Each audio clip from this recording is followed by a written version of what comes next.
मित्रों नमस्कार, मैं Ayush Kumar Pandey RBS classes the Pariksha Guru के यूट्यूब चैनल पर मैं आपका स्वागत करता हूं, अभिनंदन करता हूं।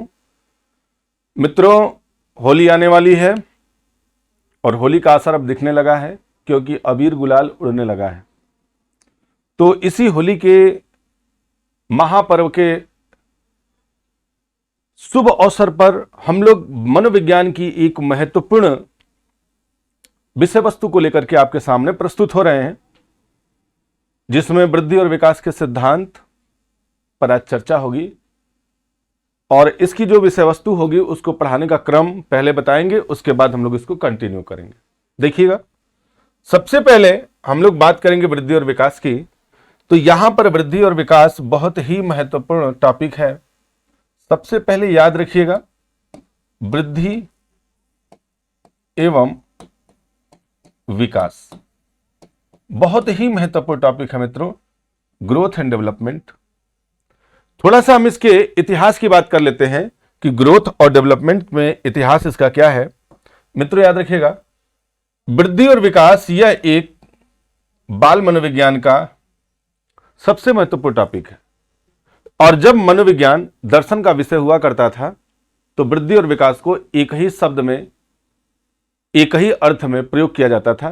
तो वृद्धि को अलग और विकास को अलग नहीं, बल्कि दोनों को विकास के रूप में ही देखा जाता था। तो आज की जो कक्षा है वो वृद्धि और विकास के रूप में, जब 16वीं शताब्दी के बाद बाल मनोविज्ञान का मनोविज्ञान से अलगाव हुआ, तो बाल मनोविज्ञान के अंतर्गत वृद्धि और विकास दो अलग अलग अर्थ में प्रयोग किया जाने वाला शब्द था और अभी चल भी रहा है। तो यहां पर हम लोग पहले थोड़ा सा वृद्धि और विकास में अंतर देखेंगे, फिर वृद्धि और विकास से संबंधित सिद्धांत की बात करेंगे। क्योंकि सबसे पहले बात होती है कि वृद्धि और विकास में अंतर क्या है, तो पहले हम अंतर की ही बात करते हैं कि अंतर इन दोनों में क्या है। देखिएगा, पहला जो पॉइंट बनेगा इसका वृद्धि और विकास से संबंधित, 3-4 पॉइंट पर हम बात कर लेंगे इस पे, और जैसे इस पे करेंगे वैसे ही विकास पर भी किया जाएगा। तो ध्यान देना है, बहुत ही महत्वपूर्ण टॉपिक है और बहुत अच्छा लगेगा सेशन, समझ में भी आएगा। ध्यान दीजिएगा, सबसे पहला पॉइंट तो ये होगा कि वृद्धि की शुरुआत कब से होती है।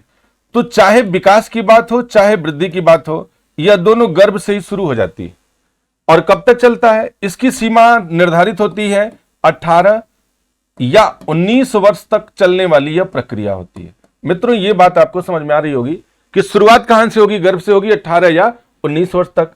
ऐसे ही विकास की यदि बात कर लिया जाए तो विकास की प्रक्रिया भी गर्भ से ही शुरू होती है मित्रों, और कब से कब तक चलती है, यह जीवन पर्यंत चलती है। इसको भी याद रखिएगा, जीवन पर्यंत चलती है, जीवन पर्यंत चलने वाली प्रक्रिया। पहला पॉइंट बहुत ही आसान तरीके से, बहुत ही अच्छे तरीके से आपको बताया जा रहा है, इसको याद रखना।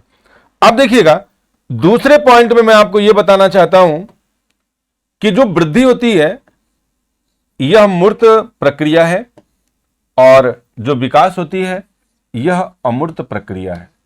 अमूर्त का सेंस अभी मैं आपको बताऊंगा, जब 4 पॉइंट आप लिख लेंगे तब सब पे होल व्याख्या किया जाएगा। यह अमूर्त होता है और यह अमूर्त होता है। यह मात्रात्मक होती है। कैसी होती है? मात्रात्मक होती है। और यह कैसा होता है? यह गुणात्मक होती है। यह गुणात्मक होता है। अब गुणात्मक के साथ साथ किताबों में आंशिक मात्रात्मक भी इसको लिखा जाता है। आंशिक मात्रात्मक इसे बोलते हैं, आंशिक मात्रात्मक।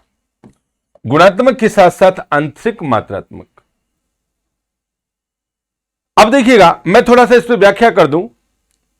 लिखने से ही सारी चीजें नहीं होती, थोड़ा सा इसको बताने की जरूरत पड़ती है। यदि आपसे शुरुआत पूछा जाए तो कहां से शुरू होगा? गर्भ से शुरू होगा, 18 या 19 वर्ष तक चलता है। यह गर्भ से शुरू होगा और कब तक चलेगा? जीवन पर्यंत चलेगा। अब मैंने यहां भी बताया कि मूर्त होता है। मूर्त का मतलब, यदि हम किसी के लंबाई की बात करें, किसी के चौड़ाई की बात करें, मूर्त का मतलब किसी बालक की लंबाई, किसी की चौड़ाई, किसी की ऊंचाई, किसी का भार, यह सब क्या है?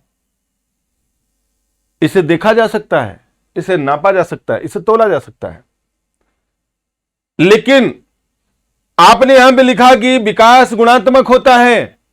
तो जब गुणात्मक होता है तो किसी के गुण को मित्रों न तो नाप सकते हैं, न ही देख सकते हैं।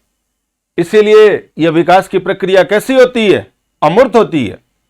विकास की प्रक्रिया अमूर्त है क्योंकि गुण किसी के दिखाई नहीं देते। सोचिए, क्या किसी बालक के अंदर कितनी धार्मिक के गुण हैं कोई पता कर पाएगा? उसे तौल सकता है? नहीं तौल सकता। आप किसी को यह नहीं बोल सकते कि हमारा बालक बड़ा सामाजिक है, और कोई यह पूछ ले कि कितना सामाजिक है तो आदमी चुप हो जाता। अब कितना सामाजिक है यह तो कोई परिभाषित कर नहीं पाएगा। इसलिए विकास की प्रक्रिया कैसी होती है? अमूर्त होती है। अर्थात यहां पर जो गुणात्मक होते हैं, जो गुण होते हैं बालक के, वे मापे नहीं जा सकते। बालक के जो गुण हैं, बालक या बालिका के गुण मापे नहीं जा सकते, मापे नहीं जा सकते, यह मापा नहीं जा सकता है। मित्रों, इस बात को याद रखिएगा। इसीलिए इसको हम क्या बोलते हैं? अमूर्त बोलते हैं। तीसरा, मात्रात्मक। वृद्धि मात्रात्मक होती है। मात्रात्मक का मतलब, कोई लड़का 2 फीट लंबा है तो 2 फीट में 2 जो है यह एक मात्रा को प्रदर्शित करती है। मित्रों, किसी का भार 5 केजी है, किसी बालक का भार 5 केजी है तो 5 केजी मात्रा को प्रदर्शित करता है। बात मेरी समझ में आ रही होगी। इसी प्रक्रिया को मात्रात्मक बोलते हैं। अब बात आई गुणात्मक प्लस आंशिक मात्रात्मक। तो यह तो आपने देखा ही कि विकास की प्रक्रिया गुणात्मक है, लेकिन आंशिक मात्रात्मक की जो बात यहां पे हो रही है वो क्या, उसे भी देखना है। आंशिक मात्रात्मक का मतलब जो आईक्यू लेवल हम निकालते हैं बालक के, जो आईक्यू लेवल निकालते हैं, जैसे मान लीजिए किसी बच्चे की आईक्यू 120 के ऊपर है, किसी की आईक्यू 120 के ऊपर है, तो यह 120 या एक मात्रा को प्रदर्शित करता है, लेकिन यह 100% सही नहीं होता। इसलिए आंशिक मात्रात्मक। कोई कहे कि हमारे बच्चे की बुद्धि बड़ी तीव्र है और उसका आईक्यू बड़ा ही ज्यादा है, तो वही आईक्यू प्रदर्शित होता है। इसी आईक्यू के आधार पर गुणात्मक के साथ साथ आंशिक मात्रात्मक। किसी का मानसिक विकास यह बालक के विकास को प्रदर्शित करता है, लेकिन उसके आईक्यू का प्रदर्शन क्या हो जाएगा? आंशिक मात्रात्मक हो जाएगा। मित्रों, इस बात को याद रखना है। अब देखिएगा, अगली विशेषता मैं आपको बता देता हूं कि वृद्धि जो है मापी जा सकती है। क्या की जा सकती है? मापी जा सकती है। और विकास मापा नहीं जा सकता। विकास मापा नहीं जा सकता, नहीं जा सकता, मापा नहीं जा सकता। तो मित्रों, बहुत सारी विशेषताएं, बहुत सारी इसके अर्थ हो सकते हैं, लेकिन हमारे जो पॉइंट हैं ये पर्याप्त है आपके लिए। हम लोग अगली बात करते हैं। ये तो था वृद्धि और विकास में अंतर, और वृद्धि किसे कहते हैं, विकास किसे कहते हैं। देखिएगा, वृद्धि और विकास यह एक ऐसी प्रक्रिया है जो सतत चलने वाली प्रक्रिया। सतत का सेंस, वृद्धि भी निरंतर चलती है, लेकिन कब तक, उसकी एक सीमा निर्धारित है, 18 या 19 वर्ष तक। अर्थात जब बच्चा किशोरावस्था में पहुंचता है तो यह माना जाता है कि किशोरावस्था में जिसको जितना वृद्धि करना है वो कर लेता है। अगर हम वृद्धि की बात करें तो शारीरिक वृद्धि से संबंध ज्यादा इसका रहता है। किसी की लंबाई, किसी का आकार, किसी का भार, किसी की चौड़ाई का संबंध वृद्धि से लगाते हैं, जो हमें दिखाई देता है, जिसे हम मूर्त बोलते हैं। विकास की प्रक्रिया यह जीवन पर्यंत चलने वाली प्रक्रिया है, और जीवन पर्यंत का सेंस यहां पर यह है कि जब तक व्यक्ति की मृत्यु ना हो जाए तब तक चलने वाली प्रक्रिया है। तो यह बात आपको सामने यहां पे रख दी गई है। आप इसका स्क्रीनशॉट भी ले सकते हैं और अच्छे से नोट्स भी बना सकते हैं। तो मित्रों, यहां पर था वृद्धि और विकास से संबंधित बातें। अब हम लोग बात करेंगे वृद्धि और विकास के सिद्धांत से संबंधित बातें। तो मित्रों, ये देखिएगा, वृद्धि और विकास से संबंधित सिद्धांत, चूंकि आपके स्क्रीन पर लिखा हुआ है कि वृद्धि तथा विकास के सामान्य सिद्धांत और वृद्धि तथा विकास के मनोवैज्ञानिक सिद्धांत, अर्थात किताबों में वृद्धि और विकास को एक ही शब्द में रख देता है विकास, विकास के सिद्धांत, और यहां पर भी रख देता है वृद्धि तथा विकास को विकास के सामान्य सिद्धांत। तो याद रखना है इन दोनों में, चाहे वृद्धि हो चाहे विकास हो, यहां पर सेंस विकास का ही आता है, डेवलपमेंट का ही आता है। और इस तरीके से यहां पर हम इनके सिद्धांत को अलग अलग तरीके से आपके सामने प्रस्तुत करेंगे। देखिएगा, सबसे पहले हम लोग विकास का वह सिद्धांत पढ़ेंगे जो सामान्य सिद्धांत है। देखिए, वृद्धि और विकास के जो सामान्य सिद्धांत है मित्रों, यह कुछ सामान्य नियमों पर चलते हैं, कुछ सामान्य सिद्धांतों पर चलते हैं। इन सिद्धांतों को वृद्धि तथा विकास का सिद्धांत कहा जाता है। आपके सामने स्क्रीन पर कुछ सिद्धांत लिखे हुए हैं, जैसे निरंतरता का सिद्धांत, जैसे व्यक्तिगतता का सिद्धांत, जैसे परिमार्जितता का सिद्धांत, जैसे मस्तकाधोमुखी का सिद्धांत, जैसे समान प्रतिमान का सिद्धांत, जैसे समन्वय का सिद्धांत, जैसे चक्राकार का सिद्धांत। हम लोग पहले सामान्य सिद्धांत की बात करेंगे, फिर वृद्धि तथा विकास के मनोवैज्ञानिक सिद्धांत की, जिसमें से सबसे महत्वपूर्ण पियाजे, कोहलबर्ग, वाइगोत्स्की की, ये इनसे सबसे ज्यादा सवाल आज तक एग्जाम में बना है मित्रों। तो हम लोग क्रमशः बात करेंगे। तो यहां पर देखा जाएगा कि वृद्धि और विकास के सामान्य सिद्धांत जो आपके स्क्रीन पे लिखे हुए हैं, पहले हम लोग इसकी बात करते हैं कि निरंतरता का सिद्धांत क्या कहलाता है, व्यक्तिगतता का सिद्धांत क्या कहलाता है, और उसके बाद ये भी हम देखेंगे यहां पे कि जो ये सिद्धांत हैं इनका उपयोग हमारे एग्जाम में कहां कहां हुआ। अब देखिएगा, सबसे पहला पॉइंट यहां पे मैं ये बनाता हूं कि इन सिद्धांतों का तात्पर्य क्या है। सामान्य सिद्धांत की बात हो रही है मित्रों, सामान्य सिद्धांत की बात हो रही है। और सामान्य सिद्धांत में सबसे पहला सिद्धांत है मित्रों निरंतरता का सिद्धांत, जो बहुत ही महत्वपूर्ण है। निरंतरता का सिद्धांत, निरंतरता का जो सिद्धांत है मित्रों, देखिएगा, प्रिंसिपल ऑफ कंटिन्यूटी, निरंतरता का सिद्धांत, विकास की प्रक्रिया निरंतर चलने वाली है। विकास की जो प्रक्रिया है निरंतर चलने वाली है, कभी रुकती नहीं, अविराम गति से चलती है। विकास की प्रक्रिया निरंतर चलने वाली प्रक्रिया है, अविराम गति से चलती है, कभी रुकती नहीं है। दुनिया का कोई भी बालक जन्म लिया तो एक निरंतर गति से उसका विकास होगा।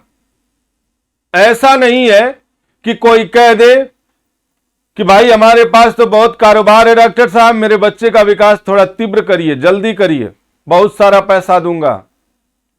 ऐसा नहीं हो सकता, चूंकि यहां पे एक शब्द लिखा हुआ है सामान्य सिद्धांत।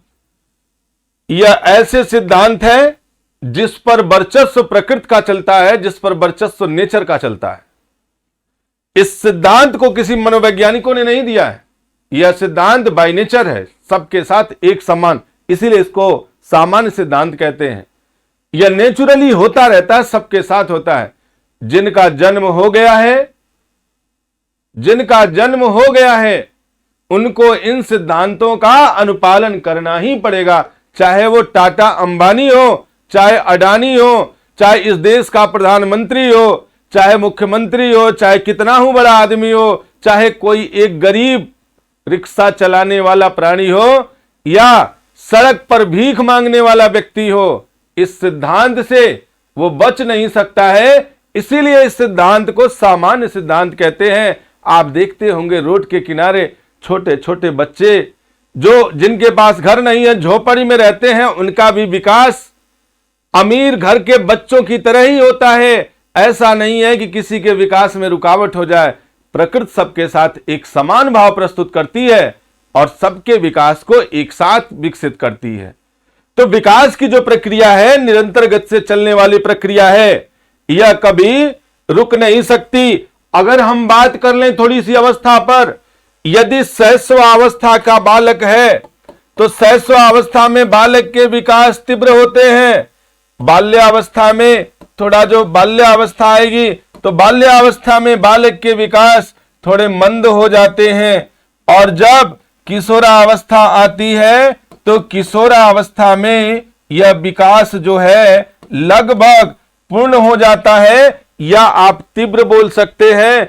और जब जब वृद्धावस्था आती है तो यह विकास की प्रक्रिया लगभग नगण्य हो जाती है।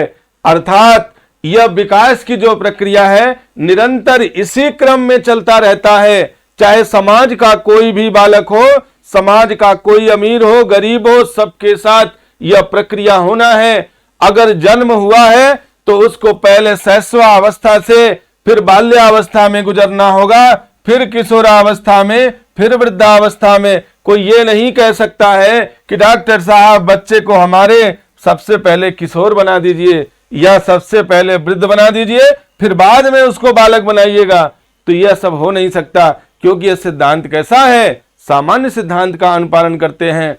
इसलिए यह निरंतर चलने वाली प्रक्रिया है, अविराम गति से चलती है, कुछ सिद्धांतों का पालन करती है। मित्रों, उम्मीद है यह बात आपको समझ में आ रही होगी।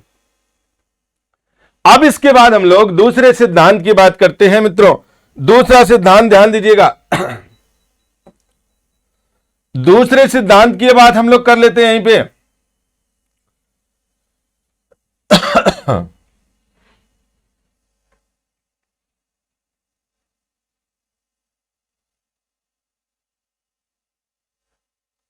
देखिएगा, पहला सिद्धांत आप लोगों ने पढ़ा निरंतरता का सिद्धांत। अब हम दूसरे सिद्धांत की बात करते हैं, व्यक्तिगतता का सिद्धांत।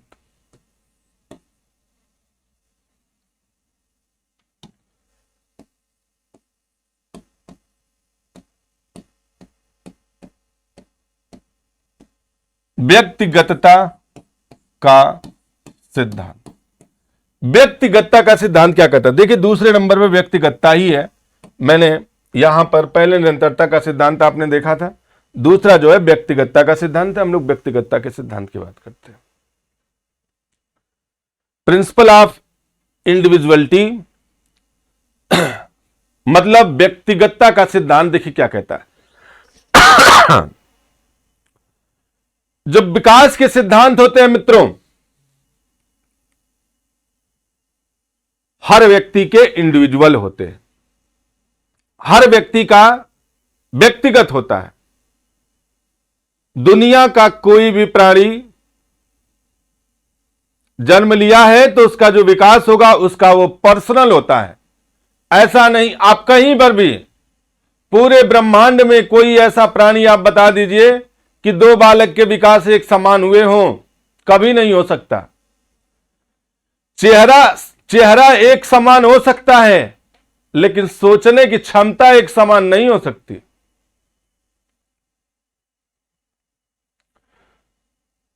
सोचने की क्षमता एक समान नहीं हो सकती। चेहरा एक समान हो सकता है, आकार बनावट एक समान हो सकती है, लेकिन काम करने की प्रक्रिया अलग हो जाएगी, बोलने की प्रक्रिया अलग हो जाएगी, अभिव्यक्त करने की क्षमता अलग हो जाएगी, अभिक्रिया करने की क्षमता अलग हो जाएगी। हर व्यक्ति का व्यक्तिगत विकास होता है।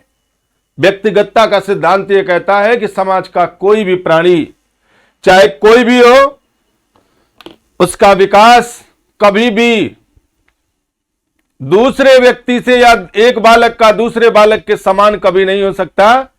हर व्यक्ति का इंडिविजुअल अपना अपना विकास होता है।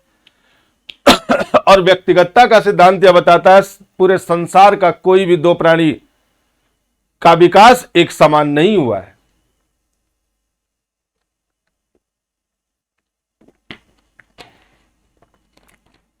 यहां पे आप समझ पा रहे होंगे कि अगर दो बालक एक ही समय में जन्म लिए हों, एक ही मां के गर्भ से जन्म लिए हों, तो उनमें भी विकास अलग अलग होता है। एक बच्चा कुछ सोचता है, दूसरा कुछ सोचता है। यही कहलाता है व्यक्तिगतता का सिद्धांत। तीसरा है परिमार्जितता का सिद्धांत, प्रिंसिपल ऑफ मॉडिफिकेशन, परिमार्जितता का सिद्धांत। परिमार्जितता का सिद्धांत यह बताता है कि समाज का हर प्राणी अपने अंदर परिमार्जन कर सकता है। परिमार्जन करने का सेंस क्या है? अगर कोई प्राणी, मेरी बात समझिएगा, अगर कोई प्राणी आज पढ़ने में कमजोर है, अगर वो 4 घंटा पढ़ना शुरू कर दे तो मित्रों उसके अंदर परिमार्जन होना तय है, इसे कोई रोक नहीं सकता है। आपने सुना होगा कि एक रिक्शा चलाने वाला, एक चाय पिलाने वाला का लड़का आज आईएएस बन गया, क्योंकि उसने अपने अंदर क्या किया? परिमार्जन किया है। तो परिमार्जन करना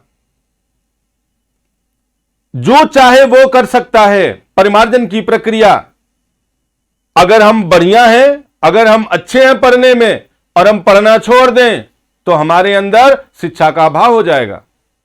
हम अपने आप को चाहें तो अच्छा बना सकते हैं, अपने आप को चाहें तो बुरा बना सकते हैं, यह मेरी मुट्ठी में है।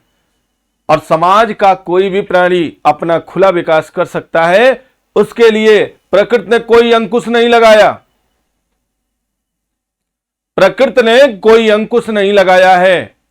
वो चाहे तो अपने आप को अच्छा बना सकता है, चाहे तो अपने आप को बुरा बना सकता है। मित्रों, तो यह परिमार्जितता का सिद्धांत बताता है, कहता है कि समाज का कोई भी बालक, चाहे गरीब हो, चाहे अमीर हो, चाहे छोटा हो, चाहे बड़ा हो, विकास की प्रक्रिया में कभी भी कोई दबाव नहीं होता। हम अपने को अच्छा बनाना चाहते हैं तो प्रकृति नहीं रोकेगी, उस पर कोई अंकुश नहीं। हम अच्छा बनना चाहेंगे तो अच्छा बन जाएंगे, बुरा बनना चाहेंगे बुरा बन जाएंगे।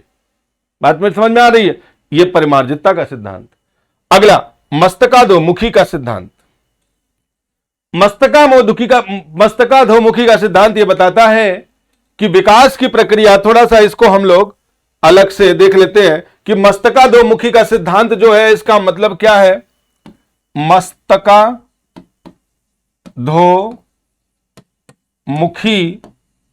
का सिद्धांत, मित्रों, इसका तात्पर्य यह है कि यदि एक बालक जन्म लेता है तो सबसे पहले विकास की यदि बात करी जाए तो सबसे पहले विकास उसके मस्तिष्क में या सर में होता है, फिर उसके धड़ में होता है, फिर उसके हाथ में होता है और फिर उसके पैर में होता है।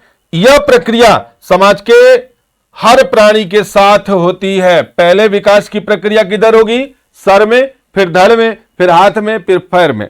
आप लोगों ने देखा होगा कि जब भी बच्चा जन्म लेता है तो सबसे पहले बच्चा जन्म लेता है तो उसका स्नायु तंत्र जो है बहुत एक्टिव होता है। ये जो क्षेत्र है ये इसका बहुत एक्टिव होगा। गर्दन से ऊपर का भाग सर कहलाता है। सबसे पहले विकास सर में होता है। बच्चा जब जन्म लेता है तो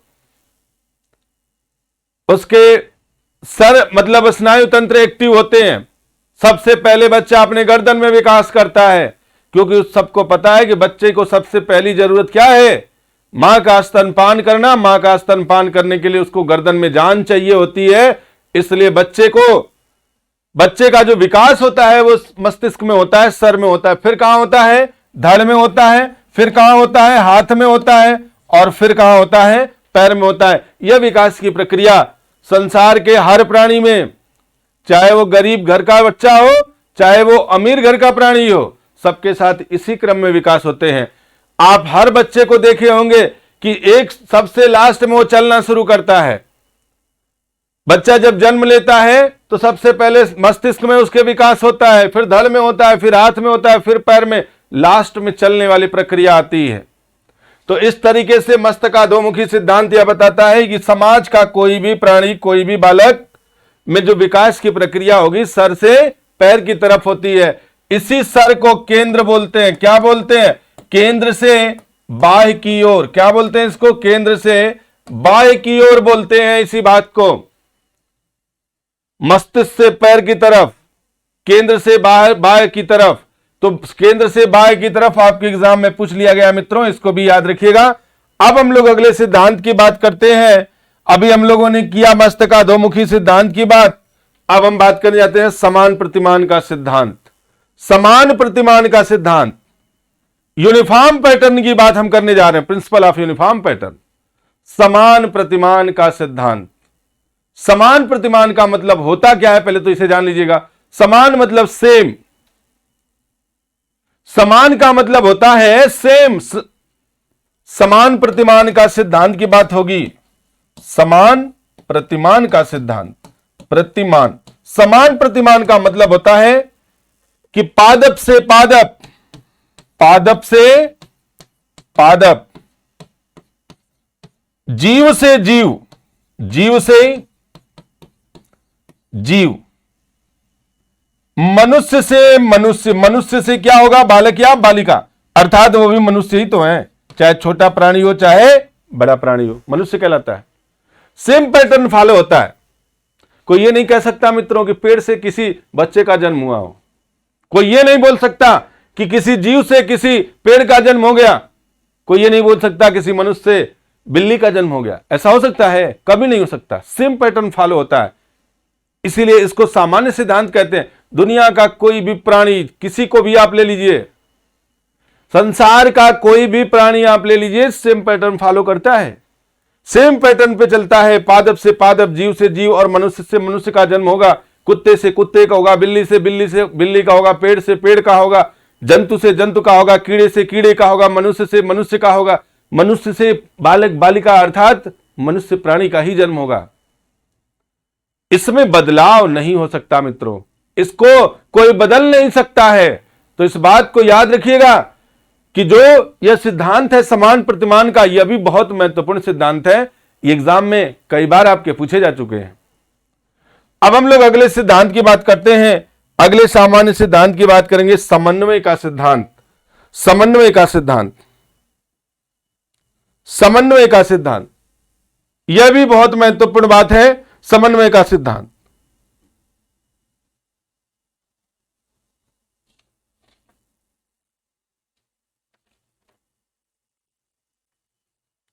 देखिएगा, समन्वय का सिद्धांत यह बताता है कि शरीर के अंगों का भागों के साथ बहुत बड़ा जबरदस्त समन्वय है। समन्वय का सिद्धांत यह बताता है कि शरीर का अंगों के साथ भागों का बहुत जबरदस्त समन्वय है। प्रिंसिपल ऑफ इंटीग्रेशन बोलते हैं इसको मित्रों, प्रिंसिपल ऑफ इंटीग्रेशन बोलते हैं। अर्थात क्या है समझिएगा, हाथ का जो ये मेरा हाथ है, इस हाथ का पंजे के साथ समन्वय, पैर का पंजों के साथ समन्वय, मस्तिष्क का अपनी आंख के साथ समन्वय, मस्तिष्क का मुंह से समन्वय।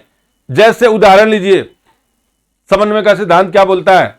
समन्वय का सिद्धांत यह बताता है कि यदि पैर में चोट लग गई तो मस्तिष्क आदेश देता है आंख रोना शुरू कर दो और यह बताओ कि हमें चोट लग गई है।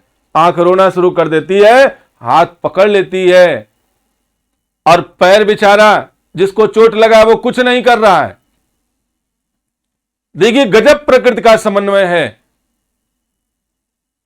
कष्ट कहीं और हो रहा है, दिल में कष्ट होगा, आंख रोएगा, हाथ पकड़ेगा, पैर में चोट लगेगा। इस तरीके का समन्वय। आंख, अगर सुनिए, पेट को भूख लग गई, आंख रोएगा, गजब का समन्वय है। और हाथ आंसू पोंछेगा, देखिए गजब का समन्वय है। अब फिर थोड़ी देर के बाद मस्तिष्क भारी हो जाएगा, सर दर्द करेगा, पेट को भूख लगी है, खाना नहीं मिल रहा है, तो पेट को भूख लगेगी तो मुंह खाएगा, तब पेट में खाना जाएगा तो पेट भरेगा। सोचिए, शरीर के अंगों का भागों के साथ समन्वय है, जबरदस्त समन्वय है। इसे क्या बोलते हैं? सामान्य सिद्धांत बोलते हैं। और ऐसा नहीं है कि अगर मोदी जी प्रधानमंत्री हो गए तो उनको खाने की जरूरत नहीं है, भूख लगेगी तो मुंह से ही खाना पड़ेगा। ऐसा नहीं कोई दूसरा रास्ता बना है। चोट लगेगी तो वो भी रोएंगे। दुनिया का कोई भी टाटा, अडानी, अंबानी, जिनका भी नाम ले लीजिए, जो बहुत पैसा वाले हैं, जो बहुत अरबपति खरबपति हैं, चोट लगेगा तो वो भी रोएंगे, कष्ट होगा तो वो भी रोएंगे, भूख लगेगी तो वो भी खाना खाएंगे। समन्वय है शरीर के अंगों का भागों के साथ। तो यही हमारा क्या होता है? इंटीग्रेशन है मित्रों। तो याद रखिएगा, अगला है चक्राकार प्रगति का सिद्धांत। चक्राकार का सिद्धांत भी इसी को बोलते हैं, जिसको आप प्रिंसिपल ऑफ स्पाइरल थियरी के नाम से जानते हैं। Spiral theory.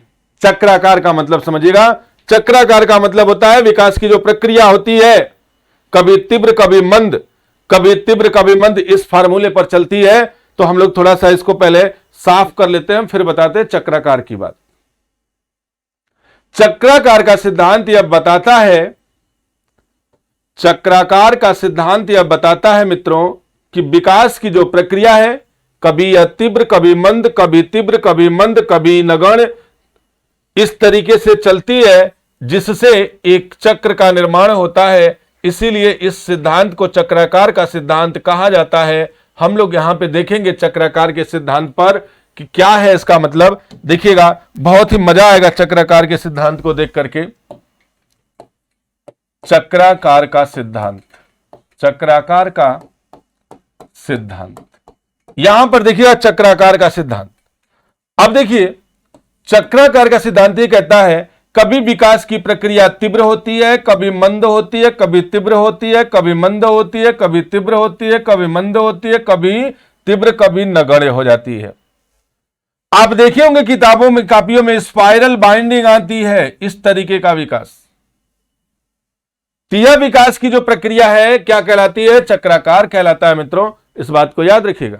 स्पाइरल आकार का जो होता है विकास की प्रक्रिया, कभी तीव्र, कभी मंद, कभी तीव्र, कभी मंद, फिर वृद्धावस्था में अर्थात शैशवावस्था में क्या हो गई?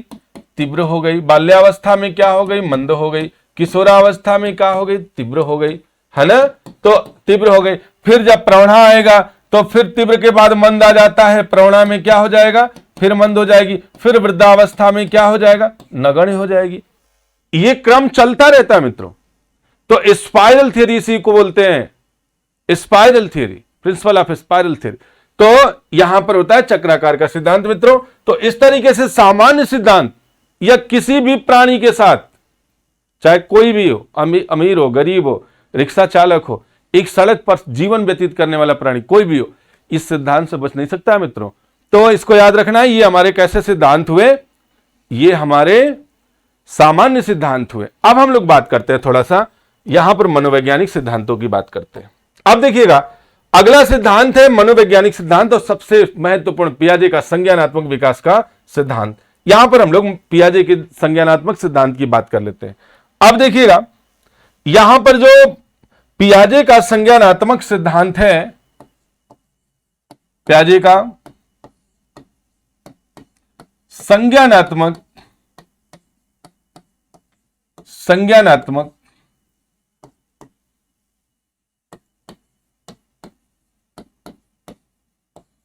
विकास का सिद्धांत। देखिएगा, जो सिद्धांत मनोवैज्ञानिकों द्वारा दिए गए होते हैं, उन्हीं सिद्धांत को हम मनोवैज्ञानिक सिद्धांत कहते हैं। आपके सामने महत्वपूर्ण सिद्धांतों की चर्चा भी हो रही है कि पियाजे के सिद्धांत को क्या बोलते हैं? संज्ञानात्मक विकास का सिद्धांत। कोहलबर्ग ने नैतिक विकास का सिद्धांत दिया, वाइगोत्स्की ने सामाजिक सांस्कृतिक विकास का सिद्धांत दिया, फ्रायड ने मनोलैंगिक सामाजिक विकास का सिद्धांत दिया, एरिक्सन ने मनोसामाजिक विकास का सिद्धांत दिया, चॉम्स्की ने भाषा विकास का सिद्धांत दिया।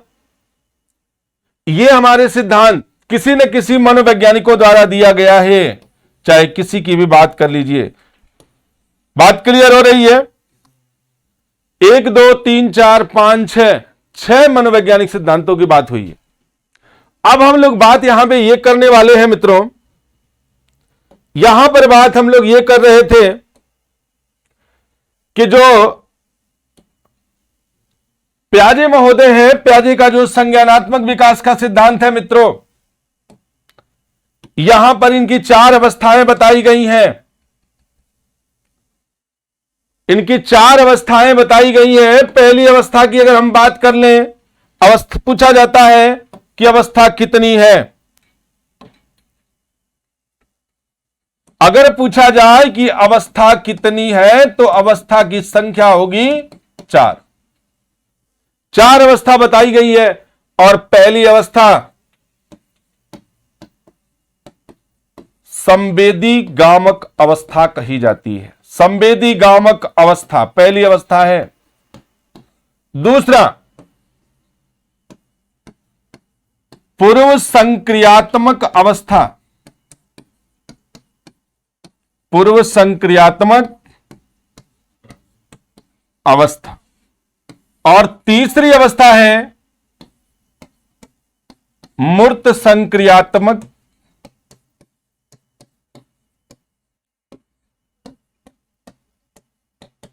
अवस्था और चौथी अवस्था है मित्रों औपचारिक या अमूर्त संक्रियात्मक अवस्था। ये 4 अवस्थाएं हैं मित्रों, ध्यान दीजिएगा।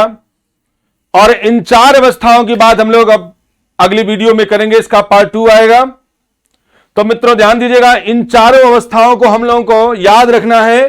संवेदीगामक अवस्था, पूर्व संक्रियात्मक अवस्था, मूर्त संक्रियात्मक अवस्था और अमूर्त संक्रियात्मक अवस्था। इन चारों अवस्थाओं को हम लोग को मित्रों याद रखना है। और इसी के साथ आज हम अपनी वाणी को विराम देते हैं। मित्रों आप लोग इस वीडियो को देखिए, अच्छे से लाइक करिए, शेयर करिए और आज की क्लास यहीं तक रहेगी। नमस्कार, धन्यवाद।